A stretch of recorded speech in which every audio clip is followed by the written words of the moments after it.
I asked you on my Instagram story, what do you want to hear about? And so many of you want to know the tea about my husband and I's relationship, going from a single mom to finding my soulmate. So I'm going to tell you all the behind the scenes, the good, the bad, the ugly. I'm going to tell you it all. I believe in keeping it real around here because I understand what it's like to be going through things. And I wish at the time I was going through them that I could have found someone that was actually talking about what it actually feels like to go through things instead of just presenting the prettiness at the end of the story. So there's a lot of stuff that you guys want to know about. I'm going to break it up in a few different episodes, but this one we're focusing on my favorite person in the world, my husband, Andre. Okay, so here he is. Here's a picture of him. He looks like Lenny Kravitz and Daveed Diggs had a child. That's how I always describe him.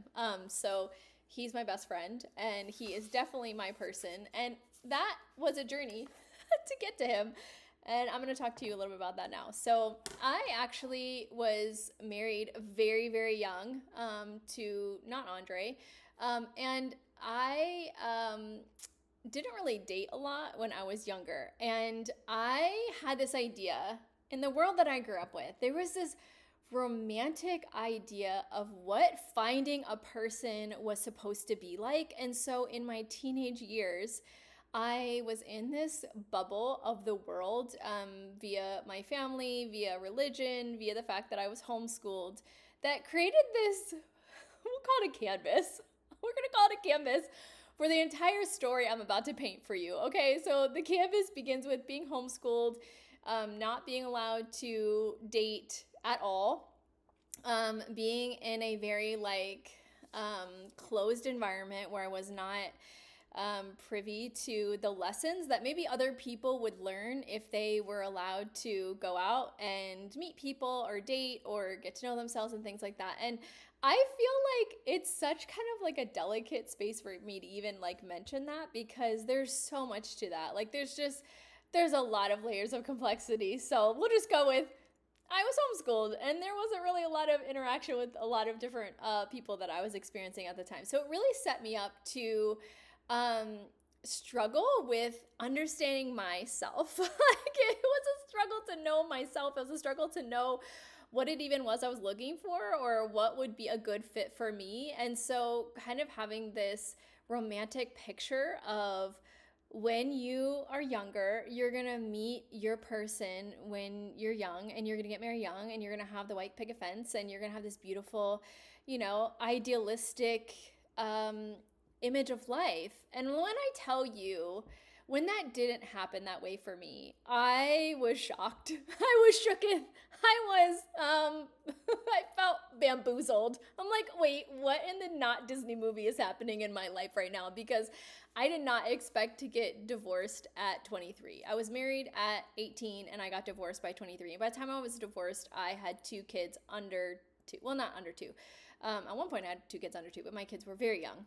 Very, very young.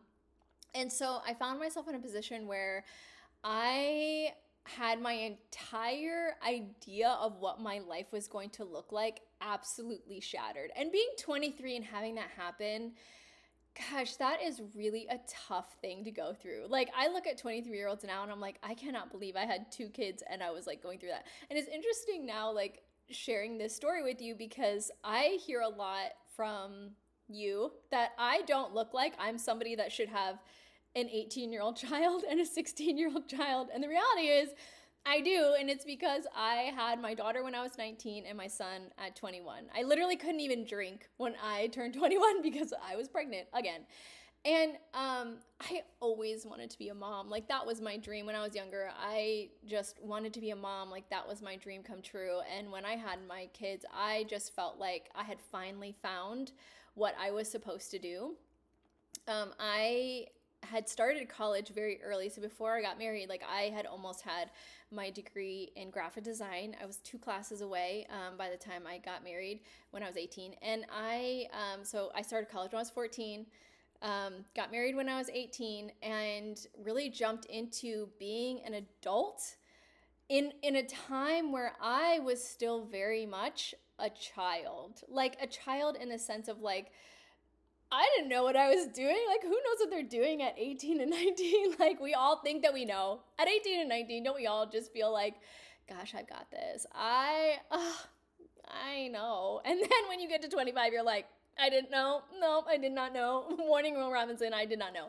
So, being 23 and, coming from a very religious background as well, like, oh my gosh, I felt so much shame, and I felt like my life was a big display of my failures, and particularly being a single mom, like walking into spaces where I felt so judged. Like, I remember walking in the grocery store and feeling like I didn't have a ring on my finger and people were going to know I, was a single parent and I was going to get judgment. In reality, like, people weren't doing that. But my internalized belief was that since I was divorced and since I had 2 kids, my value as a person was nothing. Like, I felt so, like, used and so just like, I don't know, like, just not great. I felt not great. I felt like my failure was on display. And it was very, very hard. Everything I'm about telling you, like, I'm saying with a smile, but that's because I've done years of therapy. Like, everything I'm telling you when I was going through it, my goodness. I just want to go back to my past self and go, here, let me hug you, because this all was very hard to be 23 and going through this and having 2 kids that were so young and feeling like, oh my God, how am I going to provide for them? Oh my God, like, I haven't been working for the last however many years because I have been, being a mom at home. And I felt so broken of a person. And I really believed during that time that I would never find a person that would ever choose to be with me, because I felt like the environment that I grew up in was very much like, if you have had a relationship, particularly a marriage that ended, nobody wants you. Like, you're used now. You're nothing now. And that is so, gosh, that is the most terrible thing ever to ever convey to anybody ever at all, that your worth is only in you not having a past. Like, it was so ridiculous, but at the time it felt so real. It sounds ridiculous to say now, but at the time I was just like, no, this is the truth. Like, it feels so real. There were so many fears connected to that as well, because I really wanted to find a partner that was a fit for me and that, could come alongside of me and love my children. And I believed 1,000% that would never happen. I believed that no man would ever want to be with somebody that already had children. But that is what I believed. And that was heartbreaking for me. Like, that was so heartbreaking. I told you I was going to tell you the good, bad, and ugly. I told you I was going to tell you the journey, because I know what it feels like to see everybody else like just get to their end and be like, oh my God, everything's amazing and it was so great. No, let me tell you, this was the valley of the shadows of death for me, bestie, okay? I was going through it. And I was going through it while being really young. And I was going through it while having really young children that were very dependent upon me being okay to help them become who they were needing to be. And it was a struggle to kind of find myself and put back the pieces of myself after going through so much at such a young age. And I remember like coming out of that relationship and I felt very lost because I had gotten married so young. So I didn't have, my 20s to date different people and to see what felt right for me and all these different things. And so I, took some time to regroup and dabbled in dating here and there. I think I was more so in a position where I just wanted to like take a breath. I just want to take a breath. Like, I wasn't like, oh my God, like I'm running into marriage. Like, again, like I was very much so like, I need to regroup here. Like, I need to take a breath. I need to make sure that I'm okay. I need to go have some fun. I need to go try different things. I need to like just be me for a while. Like, and that is very much where I was. I was like, dating casually here and there, like meeting different people, being open, but also being like, I just need to like relax. One of the things that I loved to do before I had gotten married was actually go swing dancing and do West Coast swing dancing and Lindy Hop and East Coast swing dancing. So I just started going out dancing with my friends. Like, I just started playing and having fun with just discovering the joy of being a young 20s. And that was very helpful for me. And, still navigating that time with 2 kids, like I was very much aware of them and their experience of that time in their life. And one of my biggest things about my life, and it's true now, is like my kids are number one priority. Like the decisions that I make all revolve around them. So like as I was like meeting new friends and experiencing, you know, different things and meeting new people, like my kids were off limits. Like they did not meet anyone, like they were never around. Like I just very much wanted to protect them from like anybody that I knew, like even friendships that I'm like, I'm just getting to know this friend. Like I don't know them. I didn't want them around my kids. So I was very much like, no, I was very much mama bear of like, you're not coming around the kids. Which I'm so glad, like if you're a single parent, like I cannot recommend that enough of like as you're rebuilding yourself and rebuilding friendships and rebuilding people in your life coming out of a relationship, I cannot recommend enough that your kids don't meet anybody unless you have known them. Like my rule was nobody meets my children that are my friends that are like coming over or anything like that until I've known them for a year. That was my rule. If I had known them under a year, they were not meeting my kids. And I stayed true to that because I was just like, this is not like, oh, I'm not bringing people in and out of their lives. I want their lives to feel stable. I want everything in their world to be cool, calm, and collected. And as I'm getting to know people, like, I don't know you. I don't want you interacting with my kids because those are the most important people in my life. So I was getting to know people, friendships, and I would keep my kids out of it. And that was super helpful because at that time of like rebuilding myself, I was learning about different friendships of like, oh, like this is a friend that I'm really enjoying their time and like really enjoying them and whatever. And then the friendship fizzled out. And I'm like, I'm really glad I didn't involve my kids in getting to know someone and then them being out of their life. So during that time, I just was, again, like trying to find myself again and trying to connect to myself. And I spent 4 years really doing work on myself and really asking myself hard questions. And again, this isn't the fun part. This is not the fun part of getting here now. Like the fun part is like where we're going. But right now in the middle of this story, like this stuff was not fun. Asking myself questions like, why did I allow certain people in my life? Why did I allow certain people to treat me certain ways? Why did I agree to do certain things that didn't feel comfortable to me? And really getting like clear on what I was allowing in my life in terms of relationships, whether it was a romantic partner or whether it was a friend that I was getting to know. Like I had to really look at myself in the mirror and ask myself, why did I have yeses for certain things that should have been nos? And why did I say no, even to myself, that should have been yeses? And asking myself those questions, ooh, it didn't feel good. That wasn't fun. I didn't like it. 0-star review for the feeling of that because I had to get serious and honest with myself of like, why did I allow certain things in my life? And through the asking those questions and looking at different friendships and relationships in my life and in my past and even in my childhood, I realized that there were pieces of myself that were very hurt. And those yeses and nos were because I was trying to either heal myself through a Band-Aid or not address the hurt that was actually going on in my life and letting certain people be a distraction from that hurt. Yeah, let that one sink in a little bit. Does it feel a little bit like lemon in a cut? A little bit? Good, because it did for me. Yeah, like it is really, I think, an important thing, especially like as you're raising kids in a space of connections, that if you are allowing people to cross your boundaries, that you show up very present to where they have crossed and deal with that. Because now having older kids, my goodness, I cannot teach my kids to have boundaries at 16 and 18 if I don't know how to do it. And we can't lead someone where we haven't been. And I cannot teach my children how to evaluate the relationships in their life to see if their friendships or their romantic partners are compatible if I don't know how to do that for me. So everything in your life, in your personal life of building connections with people, you can't teach your kid how to do that if you don't know how to do it yourself. So I had to sit with myself and learn how to do that. And along the way, I was heartbroken because I was like, I definitely should have met another person by now, even though I felt broken, felt like nobody would ever want me and all these things. I really felt like, my goodness, I am so far behind here. Like I have, been divorced for 4 years and like I haven't met anyone and like I'm never going to meet anyone, but I really feel like I want to meet someone.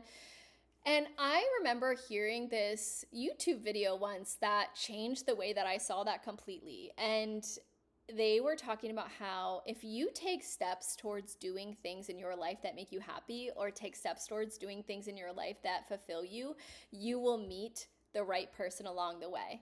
And I just thought, wow, actually sounds pretty cool. Like if I just take my focus off trying to get someone and just like start doing things that make me like happy, like, you know, I love to go dancing, like keep doing that and kind of doing these other things, then maybe I'll meet someone along the way. And at the time, I had started going to this church that was pretty far away from my house. It was about an hour away from my house. And I did not like that it was so far away, but ended up continuing to go. And at the time, they were doing an event, and they needed a photographer. And I was a photographer at the time. And I decided to volunteer, like, hey, like, I'll take pictures for the event. Like, I'll, donate my time or whatever. And I was like, that feels good. That feels like I can give, my gifts and my time to this event. And so little did I know that my now husband was there at this event. And I'll never forget like taking a photo of him. He was like leaning against like this door or whatever. And at the time I did not see him through the lens of like, oh, this could maybe be my life partner. He was just a guy that was there at my church, that I had met, like probably a couple months before this moment. And rewinding to that day that I actually met my now husband, like I told you, I was not looking for a partner at the time. I wished that I had one, but I had really settled in this belief, and this was the capstone of my relationship with my husband, which this capstone might actually be something that other people don't agree with. But I really felt like I would rather be alone than be with the wrong person. And I had settled in that. I was like, I want a person. I'm going to continue to do things that make me happy, and maybe I'll find someone along the way. But I'm totally okay that if I find the wrong person, if I'm not with the right person, I'm okay to be alone. I would rather be alone than be with the wrong person. And I really made up my mind that if I ever got into a situation where I was with the wrong person, even if we had gotten married, I would not stay. And I really believe that. And again, like this might be controversial, but like I feel like if you are with the wrong person, that you shouldn't stay. And I feel that for a lot of different reasons. But when I got to the day where I met my husband, I wasn't looking for him. I wasn't. I had gotten to church that day, and my husband describes like he'll never forget seeing these kids run into the church building, because I am a very cool mom. I'm not a regular mom. I'm a cool mom. I let my kids wear whatever they want whenever they wanted. That was one of the things that I was like, I'm a creative. I want my kids to creatively express themselves. I do not care where they're wearing their bell costume or superhero cape. If we're going to church and that's what they want to wear, they can wear that. They're dressed, they have shoes on, they have clothes, and they're happy. They're totally happy being themselves and being in that beautiful land of childhood. And so I let my daughter come to church in a full bell gown. It was an absolute gorgeous dress. It was probably the fanciest dress that probably had ever walked into a church building ever. Like it was like filled with like tulle and like all this stuff. So I'm like, that's amazing. I love that for you. But she wore that everywhere for like 5 years. And my son was wearing a superhero cape. And so when my husband saw these two children dressed like they were going to a costume party run into the church building, which the church building was a warehouse. So it was already like a modern take on churches at the time. But he was just like, oh my God, like what mom lets their kids wear this to church? And then he saw me and he was like, oh, there's the mom that lets her kids wear it out of church.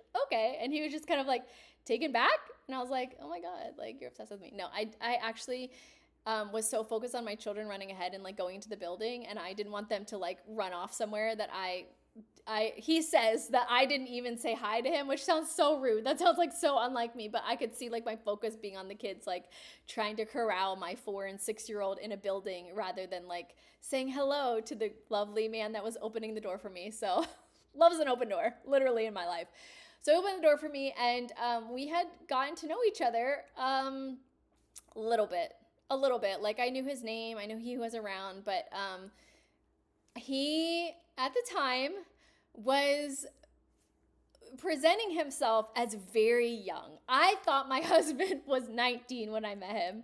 And I'm over here as a 26-year-old with two kids divorced, or 27-year-old, two kids divorced. And I'm like, I can't do 19. I can't. Like, he was wearing like cargo pants and like, like just, he looked so young. And I was just like, he just was not on my radar at all. He just wasn't. Did not notice him. Honestly, I didn't. And that was our meet cute. Our meet cute was, he opened the door for me and was kind of like, oh my God. And I was like, I don't remember. Like, oh, anyway.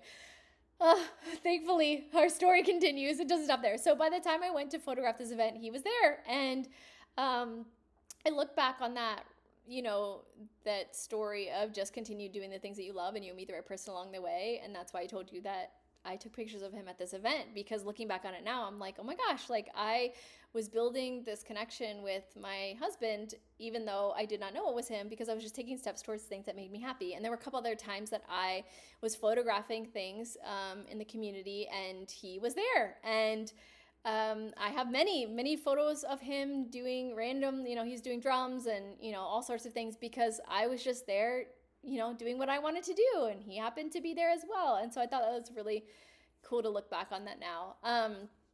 But our romantic relationship did not begin right away at all. Like, we became friends, and again, like, I wasn't really interested. I really thought he was 19, and he at the time was helping out a lot with kids church, and he's also a school teacher. And so what was happening was I was with my kids in this community, and again, like, I was getting to know this community as well. And so I was with the kids, like I was around them, and looking back on my rule now of like, nobody meets my kids for a year. Like, this was an environment that I was with them, and like, they weren't coming to our house. Like, I was with them.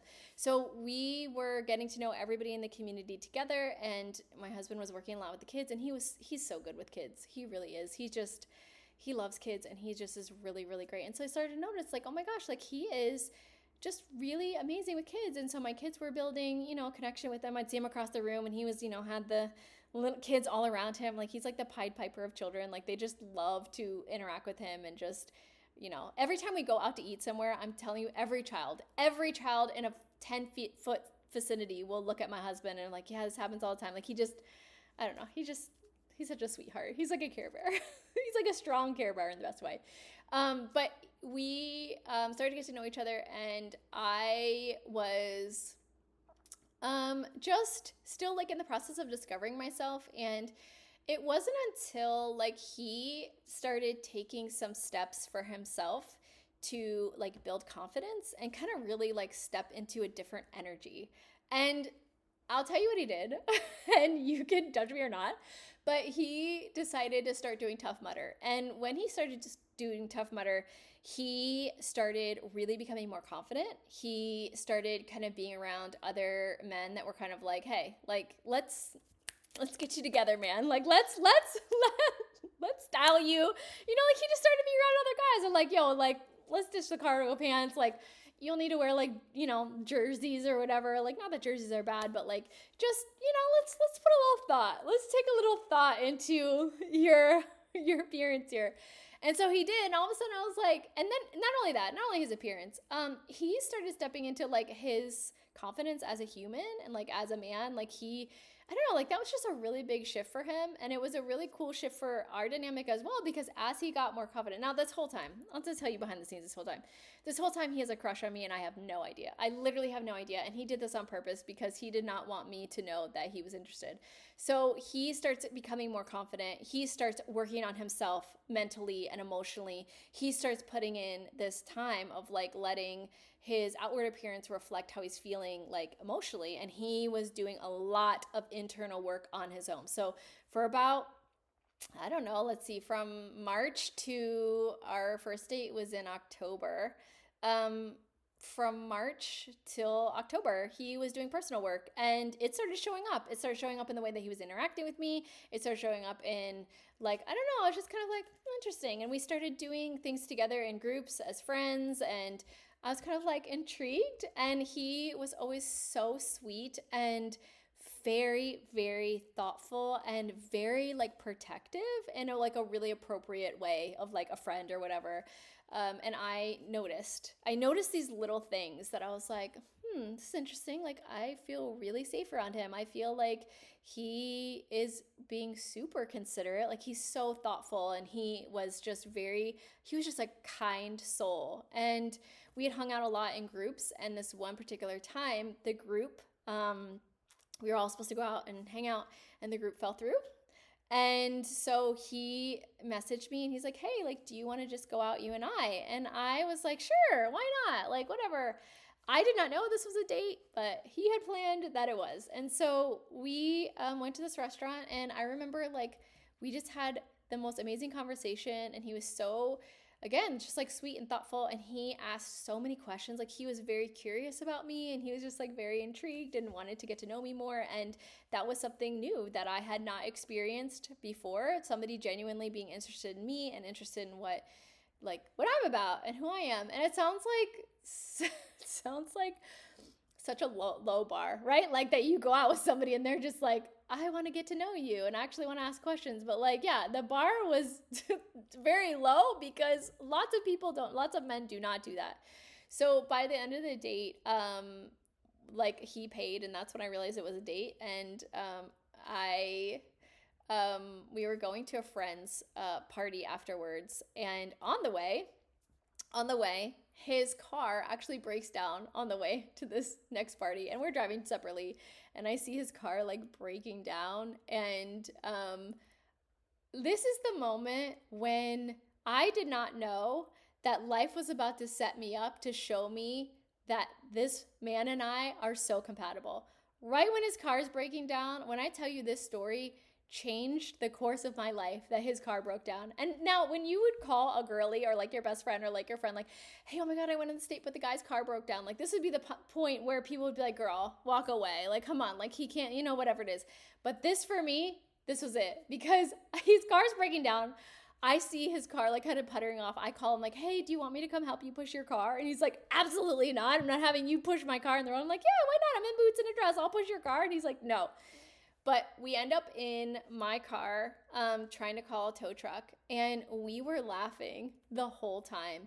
We had the best time sitting in a parking lot in a gas station after his car broke down. And I remember after the date thinking, if him and I could laugh this much in the middle of what is generally a stressful situation, we're compatible. And that is a word I want you to take with you. I actually learned that word from... her name is Danielle. I can't remember her last name, who played Topanga on Boy Meets World. She shared that word compatible about dating somebody and looking for somebody that's compatible with you in a podcast. And I have grabbed onto that word ever since, because that is the best word to describe my relationship with my husband and what I want my kids to find in their person if they choose to be with somebody long term. Compatibility. And that's not just in like, sense of humor. That's in your temperament. That is in your conflict resolution. That is in your emotional intelligence. That is in your communication skills. That is in your life beliefs, your core beliefs, your beliefs about the world and how you guys, move through the world. And that doesn't mean that every single thing has to be like completely like you agree on everything, but it means like, how do you communicate in a way that makes each person feel safe and that makes each person feel like their take on the world is equally as important, and that their perspective and that their journey is valid. And I feel like that not only that, but also the way that you handle conflict and the way that you talk about conflict and the way that you communicate about conflict, that is a huge part of having a relationship that is going to have longevity. So my husband and I have been together for 12 years, and then we're about to celebrate our 10-year wedding anniversary in September. And I can tell you now that we have more fun together now than we did before. Like, we're more in love now than we were before. And going back to that first date of having a broken down car and being able to laugh through it, we are compatible. Like, we're compatible if we're able to be in that and be able to find the fun in the silliness of like, oh my God, a car broke down, like on a first date, like that sounds horrible. So after that date, a really interesting plot twist happened, because he texted me and he said, that was the most incredible date I've ever been on in my life. Like, that was so much fun. I absolutely loved it. And I was like, yeah, me too. It was great. And then I didn't hear from him again for a month. Did not hear from him again for a whole month. No communication. I saw him at church, but I thought what happened was I had told him about my history. Obviously, I have kids, and I had told him about my history, and I thought that it was too much for him. And I totally understood that. I was like, you know what? I get it. Like, I come with history. I come with a story. I come with 2 kids. And for, a young guy to take on a woman and 2 small kids, like, that's a lot. So I was very much like, all right, I get it. It's fine. I definitely felt like hurt because I had, by that point, really was interested and definitely had a big crush on him. And I was just like, oh, like, he's just so great. Like, he's so kind, and like, we're definitely compatible, and like, oh, I really want to get to know him and spend time with him.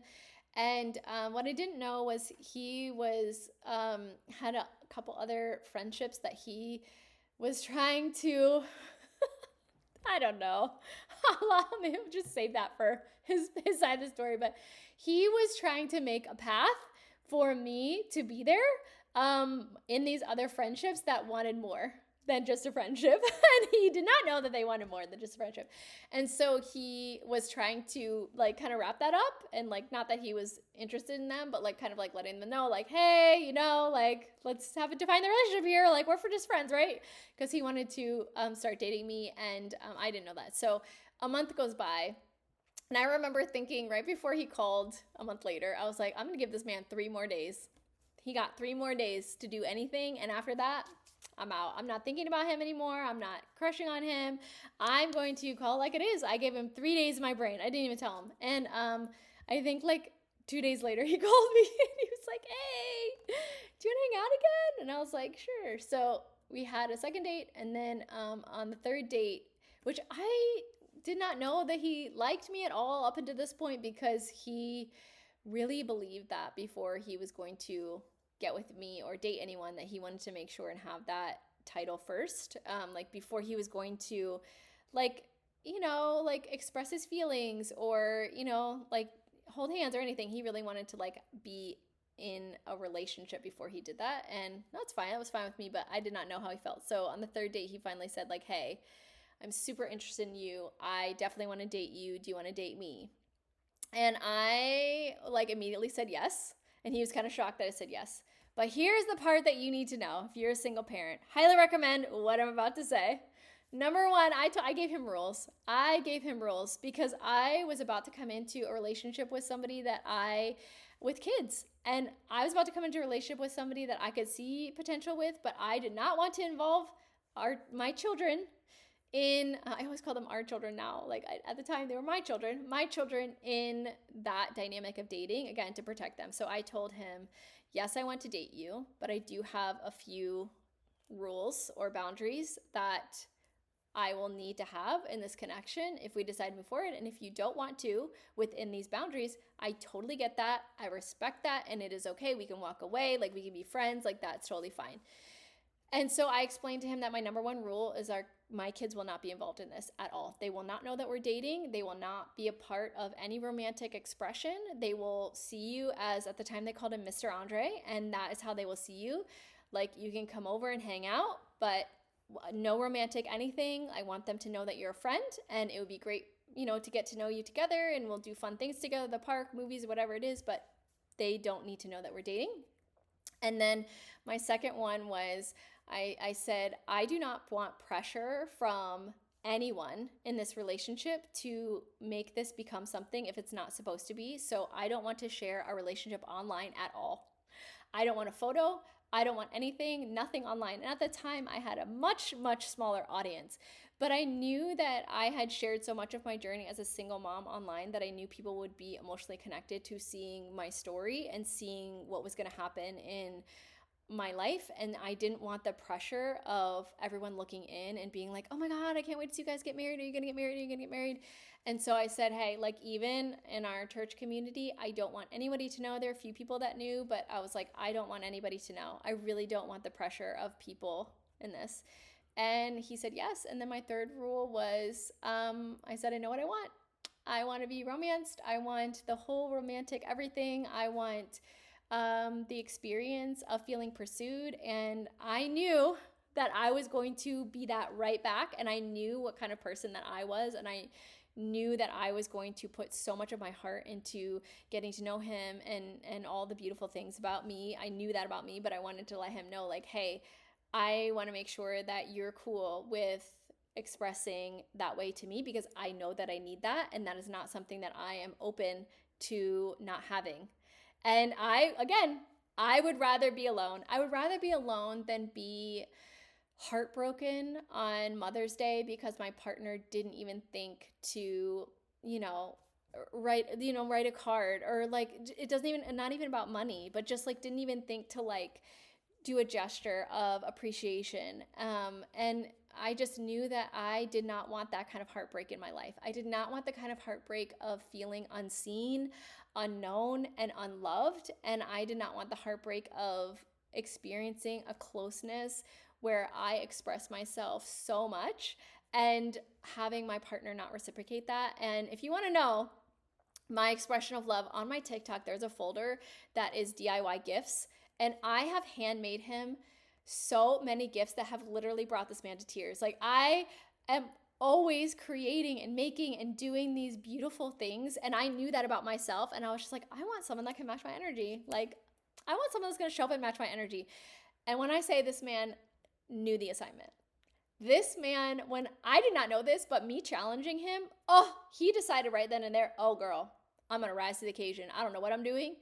But it was like, it made him like want to be with me more, because he was like, oh, this is kind of a challenge. Like, let's see if I can do it. And he did. Like I said in a previous podcast or episode, that it did not come like perfect every time, which was totally fine. We worked through the bumps of that. But as he got to know me and got to know like our dynamic and things that I loved, oh my gosh, he has just made me feel like the most loved and seen woman ever. Like, he has been the most encouraging, supportive partner ever. But we didn't get there right away, because right at the start of our relationship, I freaked out. I told you I was going to tell you the good, bad, and the ugly. The good, the bad, and the ugly. I freaked out. And at the time, I did not know I was freaking out. But essentially what happened was, after we got together and we started dating, and like he started showing up in the beautiful way that he does, and his kind, sweet, amazing, strong, like supportive man, I started getting terrified because he was so good. I thought I was being catfished. I was like, oh my God, he is amazing and I'm really into him and like we're very compatible. This must not be real. Oh, let me sabotage it. And that is what I did. Let me tell you how I did that.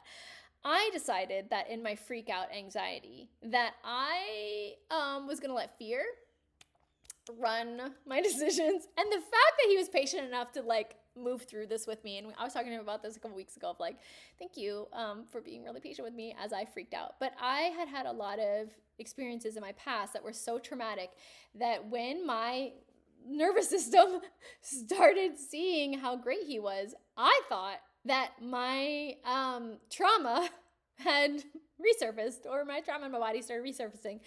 And I was like, there's no way this is real. Like, he's just trying to trick me, or he's going to manipulate me, or whatever it is. Like, and I didn't know that was happening.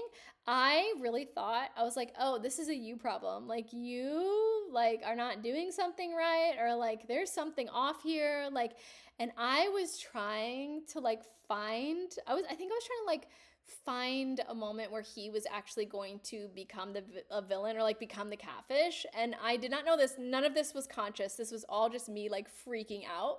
And I ended up breaking up with him. After a few months, I broke up with him. And because I was like, there's something wrong. Like, there's something off. Like, I think that there's something not right. And as soon as I broke up with him and he left and I was crying on the floor, I had never experienced heartbreak that I felt pain in my body ever before in my life. I was heartbroken and I had caused it. I had caused this. And what I will say about my past self, now being my future self, is that I thought that I was all fixed and that the time that I had had was all I needed, and everything that I experienced traumatically in the past was all just done, and I could just move forward and it would never affect me again. And now that I'm in therapy, I understand that trauma has a way of popping up when you least expect it, and you can get triggered anytime, maybe not big, but maybe small, when you least expect it, about many different things. And so now that I understand that, I understand what was happening is that I was not okay, and I was really, really afraid, and that fear caused my relationship to crumble. And after it happened, I realized I had made a really big mistake, and I tried desperately to fix that mistake. And I was like, listen, like, I made a mistake. Like, I do want to be together. Let's be together again. And he was like, no. He told me no. He told me no. I respect that no. Honestly, I do. At the time I didn't. At the time I was like, no. Like, please, let me show you. I'm actually not crazy, please. And he was like, no. We're not going to do this right now. And so I got to a point where I was like, you know what? I respect your no. You know, we broke up. I respect it. Like, I'm sad. I wish that we could continue, but you know, I'm going to give you your space, and I'm going to back off, and like, I'm going to respect you. And as soon as I did that, lo and behold, guess we started coming back around. I started getting like text messages here and there, and like, he like processed what had happened, and like processed his own fears and his own struggles. And so we ended up going to this concert together, and then he let me know, he's like, hey, like, I think we should try again. And I was like, okay. And when we got back together, we started brand new. We started with the most open, vulnerable, like raw conversation, which I had actually written him a letter a few weeks prior to that, just explaining like, hey, like, this is actually how I'm feeling, and this is the reason why I had made some of those decisions, and I'm really sorry that this is how my fear and my trauma impacted our connection. And I showed up vulnerable, and I showed up taking responsibility for me, and also taking responsibility for the places that I needed to do more work. And I started doing that work as well. And so by the time that we had gotten back together, it was like a fresh start. And like, we have been incredible since. There's been, you know, bumps along the way in like communication and communication styles. Like, I mean, the whole year of planning our wedding was probably one of the toughest years for us as a couple, because communication, when you have such high expectations around an event that involves money and people and all these different things, like, that was very difficult. And again, like, these are the things I wish I had heard from I wish I had stumbled across a video or a podcast of somebody saying, I am married to an amazing person that I am so compatible with, but my goodness, the first few years of our relationship were a struggle, not because we were not compatible, not because we were not good people, but because we both had hurts from the past that we needed to do our own individual mental health work on, so that we could show up as our best self together. Like, my anxiety and breaking up with Andre had nothing to do with him, and everything to do with my pieces of myself all throughout, you know, from that moment all the way back to my childhood, that had unresolved trauma that I was terrified would happen again. And that had nothing to do with Andre. And so me understanding that I needed to do my own work on myself and help myself feel loved and whole, and help my nervous system be able to regulate on its own, like, that was my work that I needed to do, and that had nothing to do with him. And he has had his own personal journey, his own mental health. And I really believe that one of the reasons that we're so compatible is that we both choose to do our own individual work outside of each other.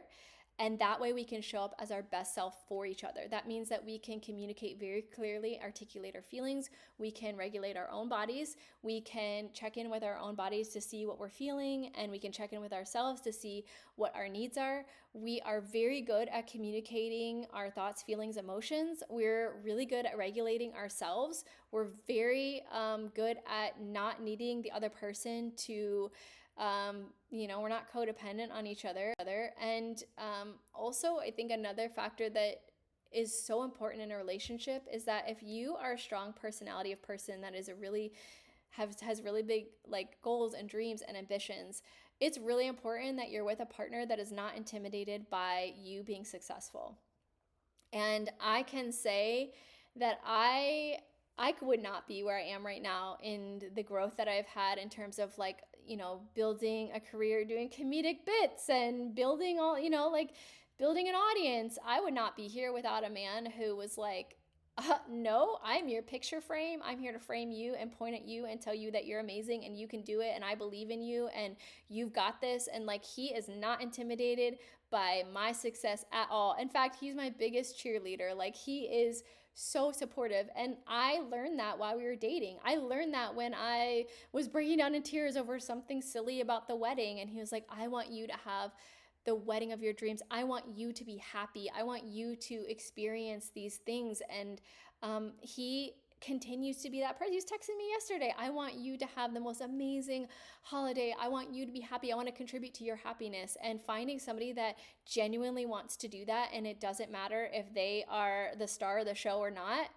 Oh my God, that I feel like I've won the wife lottery. Like, I just feel like so grateful that he is the way that he is. And I feel like it took a lot of me figuring out my own ish to be able to see him for who he really is, and not through the lens of like, are you pretending to be someone amazing, like just to like, get me. And again, it will be controversial, but I told him, I said, listen, I have decided in myself, because of my history from, my childhood till now, that I will not let anyone treat me anything less than what I deserve. And that doesn't mean like, oh, you have to buy me all these expensive things, but it does mean that you're like, you either choose to show up with respect and kindness forever, or I remove myself. And that still stands to this day, and it still stands for him too. And I'm like, we are choosing each other every single day because we want to be in this connection, and we are literally obsessed with each other, and we're each other's favorite people. But that is very, very clear in our relationship. Like, I will not take, I won't do it. I will not take not being treated with love and respect. And I feel like that, that's something that inside a relationship that not a lot of people say. And I will say it because I would rather be alone than treated, disrespectfully or, whatever. And it's not to say like, there are times where like, of course, like we hurt each other's feelings or like we say something gets misunderstood, but it's because we have that safety and our connection that we're able to move through it. And, it has grown as we've gotten to know each other and as we've grown as people. But now that we've been through so much, like after we dated and, went through all of that, like our life really hit us hard. And, I hear a lot of people say that marriage is really hard. And I personally do not agree with that. I feel like in my life, my marriage is one of the most easy, beautiful things that is a gift that I have, but life is hard. And I cannot say like how nice it is to have a partner that is alongside of me, that has been there every step of the way, that has loved me and seen, me my highest highs and my lowest lows. I will say though that one of the things that I told him at the beginning of dating was that I knew where I was going. I knew that I wanted to build a world on social media where I was going to let people into my life and let people know more about me. And I told him, like, if you're not comfortable with like me being known, then that's okay too. And I told him that from the beginning. I told him that when I had 2,000 Instagram followers. I told him that 11 years ago when I had, or 12 years ago when I had 2,000 Instagram followers. And that did not come very recent. Like the growth did not come till like recently. So it was a really long time till I got to that point, but I knew I was headed here. And he was like, no, I'm up for it. And so if you're in your journey of looking for your person, I would highly recommend that you take as much time as possible to love yourself, to work on yourself, to be in therapy, to go out and enjoy things that you want to do. Like I've told the kids, I was like, do not wait for a person to go out and live your life. Do not wait. Like, do not build your life or your world or your future or your happiness or things you want to do. Like, don't wait. Don't wait for someone to come along. You go live an amazing, happy, awesome life. And if you meet someone along the way, that's amazing. And if you don't, that is okay too. You can go and have a beautiful life and not have to have a life partner. If you choose to have one, that's great. But if you don't, that's okay too.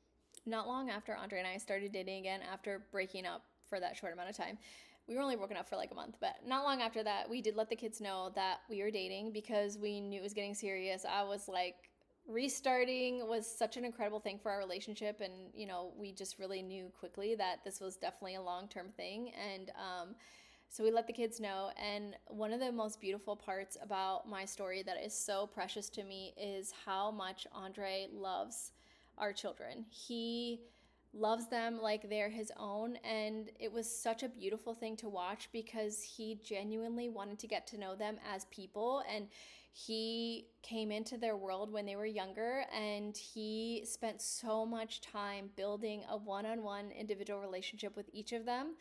And he came in with like just the most beautiful expression of love for each of them as he got to know them, and they've built their own individual relationships with him. And it has been incredible. I can't even say how much watching him love them was so healing for me, especially coming from a place where I felt like nobody would ever want me because I had children.